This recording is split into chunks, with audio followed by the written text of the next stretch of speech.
All right, what the last couple of weeks? What's it been like for you guys? It's been really, really busy. It's been a whirlwind. A lot of cameras, a lot of interviews, but it's been good. We're trying to spread the movement on mental health and public health awareness, and just trying to get the story out there and just trying to make people aware of what's going on.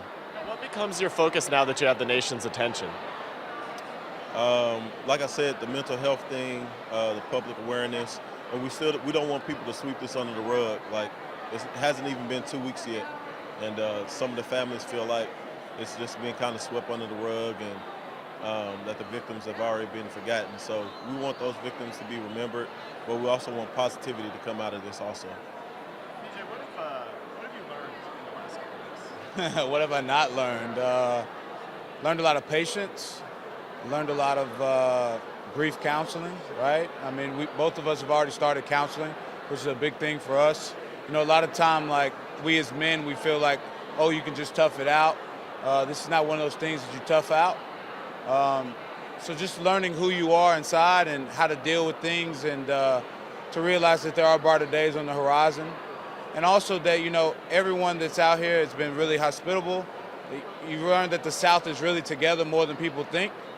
And we're together more than ever. So, And you end up here with the mayor as the mayor's guest. I mean, I keep seeing you at these events that I'm sure you've never even thought. You know, the state capitol, the Yeah. state of Metro. Mayor Briley has been great to us. I mean, he's hooked us up with a lot of people to make sure that, like, we're successful. And that was like the first conversation we had with him. He was like, listen, guys, like, you've been through a very traumatic experience. I'm going to give you all the help that you need. But at the same time, I want you guys to be successful going forward. I want you guys to make sure that the victims are remembered and do whatever you can for the families. And that was from day one. So he's been great to us. What's it mean to be invited to something like this? Extraordinary. I mean, like, we're 28. Neither one of us have, like, political careers. So it's just weird, kind of, right? To be here, be sitting on the front row. But it's Think you might get into politics now? no comment. I don't know. I'm not sure about that. Let me ask you on a more serious note. You know, yesterday we had another shooting at Opry Mills. What went through your mind? I was actually kind of starstruck. I had to sit back and just think, like, again, like, what's going on and how can we make this better and what's the resolution? So I just had to sit back and think about it, and then it made me think about, you know, my specific incident, and then you just have to sit back and think about, like, what's going on in the world today.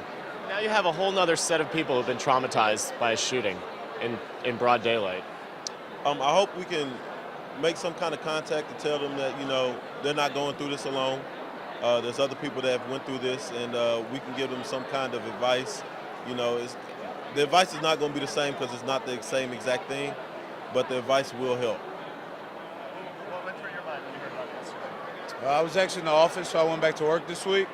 The dynamics from Wednesday to Thursday were completely different. Wednesday, people were like, oh, I heard you on Ellen and all this other stuff, so they watched the whole Ellen episode at work. And then literally yesterday, close to the same time, we're watching the shooting at Opry Mills. And so I literally sit, like, right next to one of our monitors, and I'm just sitting there just sad. And people, like, coming up to me, patting me on the back. It's no one should have to go through that, period. And the fact that we're going through a similar situation in our community 2 weeks after is it's heartbreaking, to say the least.